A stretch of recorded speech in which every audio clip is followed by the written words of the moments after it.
Greetings YouTube! This is Toy Customizer Wake Angel 2001 bringing you part 2 of Camunon's commission. Thrash, I was never given a species name for this guy, so I'm gonna assume it's a wolf because he looks very wolf-like. So, because of the wolf-like nature of Thrash, I decided to use the werehog head to make his. The only problem is that the werehog only has 3 spines from profile while Thrash has 4.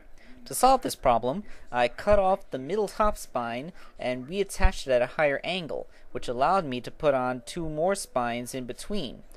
Then, of course, I sculpted on all of his hair. I also covered over the mouth because Camunon didn't like the way the werehog's mouth looked for Thrash. Now, I know I've been using my test stores paints more often nowadays, but I actually went back to my trusted Anita's to make the head because I needed to do some mixing to get a unique shade of a really dark gray. It's kind of hard to tell at first, but if you look at his cheeks, you'll notice that they're quite black, while the rest of the head is just a noticeably lighter shade. I wouldn't exactly call it gray, but it's definitely a lighter black. Of course, Anita's has a papery texture that wouldn't really look good in an action figure, so I had to bring out the luster with a little bit of sealant spray. I think it looks pretty good. Okay, that was the head.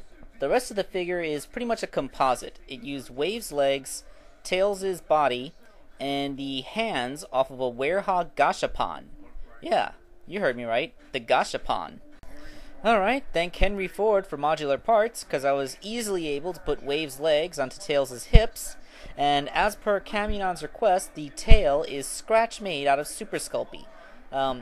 That means that it has to be permanently mounted in just this one position and is no longer movable, but he was okay with that because it looks more like his character's tail than what I could have made Tails' tail look like.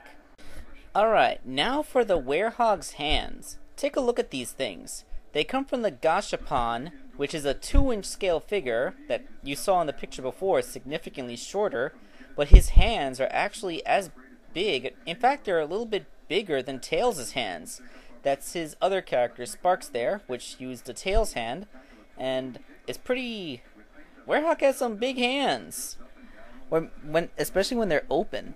I mean, they're almost as big as Knuckles' hands. Alright, so as you can see, I just cut it off at the wrist, and I don't know what this particular Dremel bit is called, but it's the one that I used to make a peg hole in the back of the werehog hand, which allows it to plug into Tails' arms and preserve the wrist articulation. I was really surprised that it worked out so well. So with a little bit of a clay lead-in between the wrist and elbow, I was able to simulate the look of his sleeves while still preserving the wrist articulation. All that the upper body needed was a coat of paint and the shirt tails.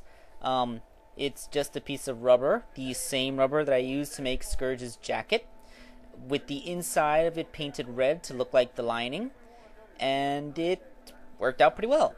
So let's see what Thrash looks like fully assembled.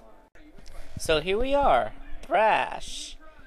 I like him. I think that he looks really cool. This is a somewhat unique and rather detailed design, and I think it looks really, really nice. He also looks pretty vicious. Sonic characters don't normally look so nasty. I think it might be the giant werehog hands. Anyway, this has been Toy Customizer Wake Angel 2001. See you next time.